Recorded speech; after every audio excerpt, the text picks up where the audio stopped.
হয়ে গেল সপ্তাহ 2-3 আগে একটা নিউজ আমাদের সামনে এসছে। বাংলাদেশ সরকার মানে আমাদের অন্তর্বর্তী সরকার চীনের কাছ থেকে 12টা জে-10সি ফাইটার কেনার আলোচনা করেছেন। ইনফ্যাক্ট এখানে নিউজে যেটা বলা হচ্ছে, চায়না সফরের সময় আমাদের প্রধান উপদেষ্টা শি জিনপিংকে সরাসরি প্রস্তাব দিয়েছেন এবং তিনিও ইতিবাচক মনোভাব দেখিয়েছেন, মানে শি জিনপিংয়ের কথা বলছি। আরও এই খবরে জানা যায় যে কর্মকর্তা পর্যায়ে এই আলোচনা আসলে আরও আগে থেকেই চলছিল।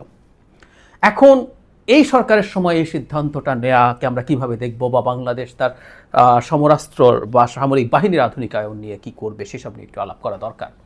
আমি দীর্ঘদিন থেকে একটা কথা বলছি যে বাংলাদেশ সামরিক বাহিনীর আধুনিকায়ন দরকার, মানে বাহিনীর আধুনিকায়ন, মানে তার যুদ্ধের যে অস্ত্র আছে সেটার আধুনিকায়ন, তার মিলিটারি হার্ডওয়্যারের আধুনিকায়ন খুবই জরুরি হয়ে আছে, ওভারডিউ হয়ে আছে বলে আমি মনে করি।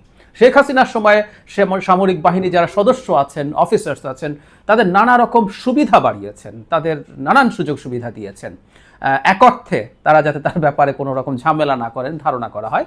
কিন্তু আমাদের মিলিটারি হার্ডওয়্যারের তেমন কোনো ডেভেলপমেন্ট হয় নাই, এবং এটার একটা বড় কারণও হয়তো ছিল শেখ হাসিনার সময় বাংলাদেশের এসব ক্ষেত্রে কোনো স্ট্র্যাটেজিক ইন্ডিপেন্ডেন্স আদৌ ছিল না।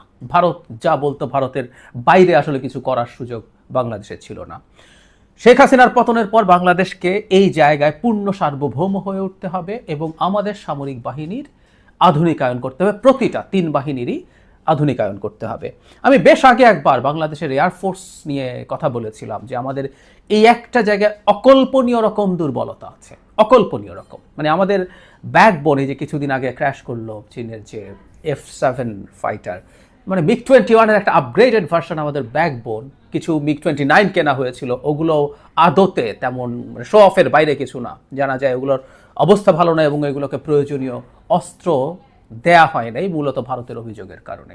যাই হোক, এখন আমাদের আধুনিকায়ন দরকার এবং চায়নার জে-10 একটা খুবই চমৎকার অপশন হতে পারে। বিশেষ করে মানে আমরা যারা সামরিক যুদ্ধাস্ত্রের খোঁজ খবর রাখি তারা জানি একটা হচ্ছে স্পেসিফিকেশন কি আছে সেটা দেখা, আর রিয়াল কমব্যাট সিচুয়েশনে একটা হার্ডওয়্যার কেমন পারফর্ম করে সেটাও খুবই গুরুত্বপূর্ণ।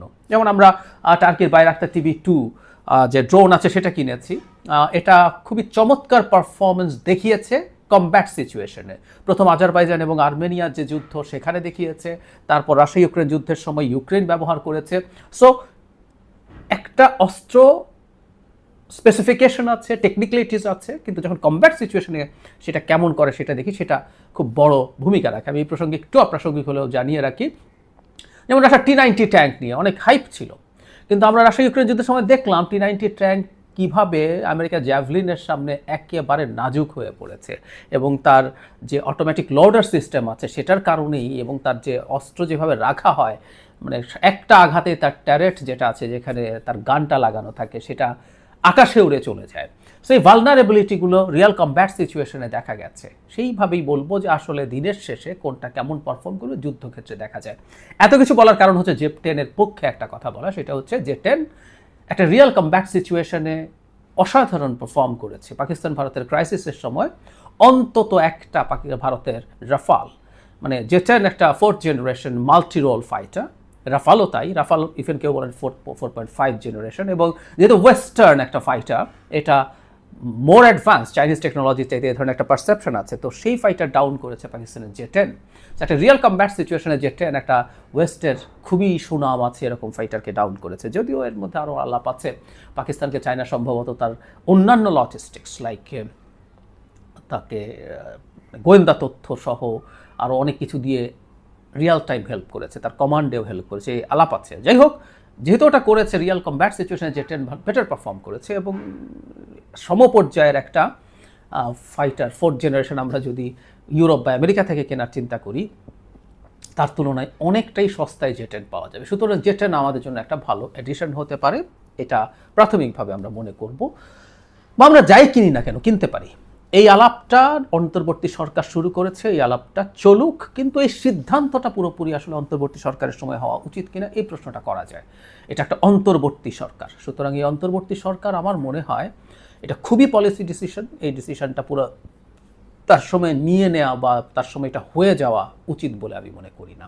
আমাদের যে নির্বাচনের পরে যে গণতান্ত্রিক সরকারটা আসবে, সেই গণতান্ত্রিক সরকারই এই সিদ্ধান্তগুলো নেওয়া উচিত হবে এবং সেই পর্যন্ত অপেক্ষা করতে হবে। এবং আমি চাই আবার একই সাথে যে প্রসেসটা শুরু হয়েছে, প্রসেস তো কন্টিনিউ করতে সময় নেয়, সুতরাং এই প্রসেসটা কন্টিনিউ করুক। আমরা কী ধরনের স্পেসিফিকেশন চাই, কী ধরনের স্পেসিফিকেশন আমাদেরকে দেওয়া হবে, সব কিছু মিলে এই আলাপগুলো চলতে থাকুক। কী ধরনের দামে আমরা কিনবো, সেইগুলো কীভাবে পরিশোধ করবে, আলাপ চলতে থাকুক। পরে মানে প্রধান সিদ্ধান্ত বা ফাইনাল সিদ্ধান্ত দেশের নির্বাচিত সরকার এসে নেবে, আমরা সেটাই এক্সপেক্ট করি। বটম লাইন হচ্ছে, বাংলাদেশ শেখ হাসিনা পরবর্তী সময়ে তার মিলিটারির ক্ষেত্রে স্ট্র্যাটেজিক সভারেন্টি নিশ্চিত করে আগাতে হবে। কোনো যদি কিন্তু নাই। সামনের পৃথিবী খুবই ভলেটাইল হয়ে উঠছে। একটা রাষ্ট্রের অন্তর ডেটারেন্ট কিছু পাওয়ার থাকতে হবে। আমি অ্যাগ্রেসিভ কিছু করতে যাচ্ছি না, কিন্তু আমার সাথে লাগতে আসলে আমি সেটা ঠেকানোর ক্ষমতা রাখি অনেক ক্ষেত্রে। এবং বর্তমানে পৃথিবীতে বিরাট শক্তিশালী দেশের বাইরেও এমন সব যুদ্ধাস্ত্র আছে যেগুলোর মাধ্যমে আসলে অনেক কম খরচে একটা মানে অর্থনৈতিকভাবে তুলনামূলকভাবে ছোট দেশ, দুর্বল দেশ, শক্তিশালী একটা দেশের বিরুদ্ধে দাঁড়াতে পারে।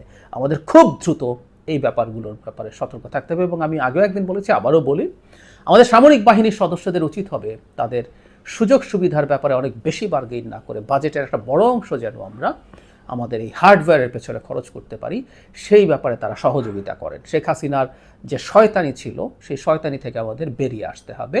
আমরা আমাদের বাহিনীর শক্তি বৃদ্ধি করব। এই জায়গায় তাদেরও খানিকটা বা বেশ খানিকটা তাদের মানসিকতার পরিবর্তন আনতে হবে। আমি বহুবার বলেছি, আমরা একটা গরিব দেশ বা মধ্য আয়ের দেশ, যেভাবে বলি না কেন, আমাদের সব কিছু নিশ্চিত করার পরও ব্যক্তিগত যে আরামায়েশ, ব্যক্তিগত যে সুযোগ সুবিধা, সেগুলো আমাদের সামরিক বাহিনীর খানিকটা কমই হবে। এই স্যাক্রিফাইসটা আমাদের স্বাধীনতা এবং সার্বভৌমত্বকে স্ট্রঙ্গার করার জন্য হেল্প করবে আমি আশা করি এবং আমি বিশ্বাস করি, সত্যিকার অর্থেই বিশ্বাস করি। কারণ শেষ মুহূর্তে আমাদের সামরিক বাহিনী যে শেখ হাসিনা থেকে গেলে তাদের অনেক বেনিফিট আরও বাড়াতে পারতো, তারপরও তারা শেখ হাসিনার বিরুদ্ধে দাঁড়িয়েছিলেন। আমি আশা করি যে তারা এই ব্যাপারগুলো মেনে নেবেন এবং আমাদের